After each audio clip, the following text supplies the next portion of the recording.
Halo, perkenalkan nama saya Haryo Sentana Segala bersama rekan saya Muhammad Rizal Gibran.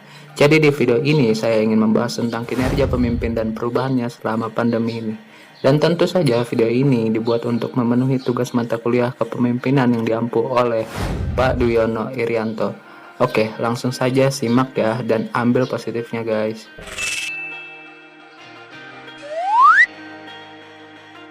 Terawan Agus Putranto lahir di Sitisewu, Yogyakarta pada tanggal 5 Agustus 1964.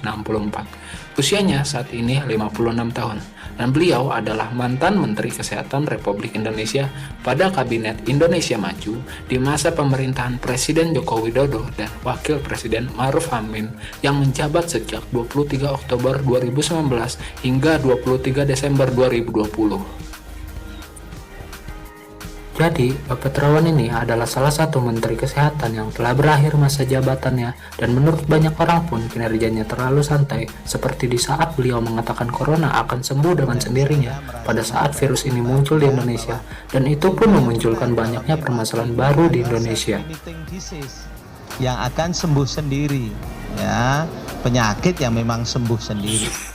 Hal ini dapat saya yakinkan lagi dengan beliau yang menerima kartu kuning saat penyerapan anggaran yang ia lakukan dalam meminimalisir COVID-19. Dari kalangan elit kepada Terawan 37,1. Ini hampir sama antara tingkat kepercayaan dengan ketidakpercayaan, Mas.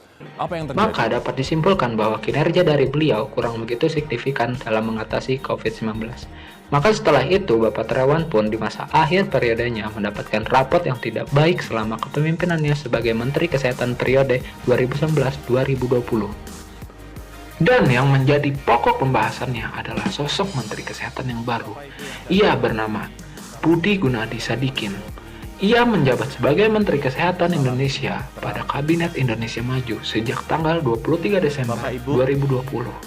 Saya mengucapkan terima kasih atas tugas dan kepercayaan yang diberikan oleh Bapak Presiden dan Wakil Presiden kepada kami. Sosok Bapak Budi sebagai Menkes terbaru Kabinet Indonesia Maju sangat banyak sekali membawa perubahan positif di masa pandemi ini, terutama dalam mengatasi COVID-19.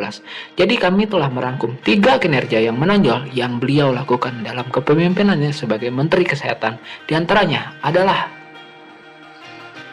kinerja pertama. Sebelum menjadi Menteri Kesehatan, Budi Gunadi juga sangat berperan aktif dalam menanggapi COVID-19 di Indonesia. Sehingga Pak Presiden Jokowi tertarik mengangkat ia menjadi Menteri Kesehatan menggantikan Menteri Kesehatan sebelumnya yaitu Pak Terawan Agus. Kinerja kedua.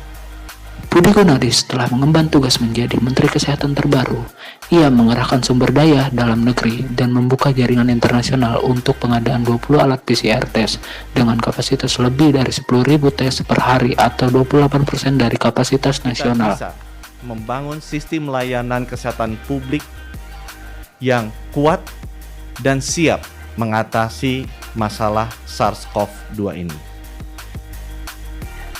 Kinerja ketiga. Dan yang terakhir, versi kami tentang kinerja Pak Budi sebagai Menteri Kesehatan ialah dengan membuat sistem pelaksanaan dan distribusi vaksinasi dan juga obat penyembuhan dari virus COVID-19. Dan ini sangat efisien sekali sehingga banyak pasien yang asalnya positif kini telah sembuh kembali.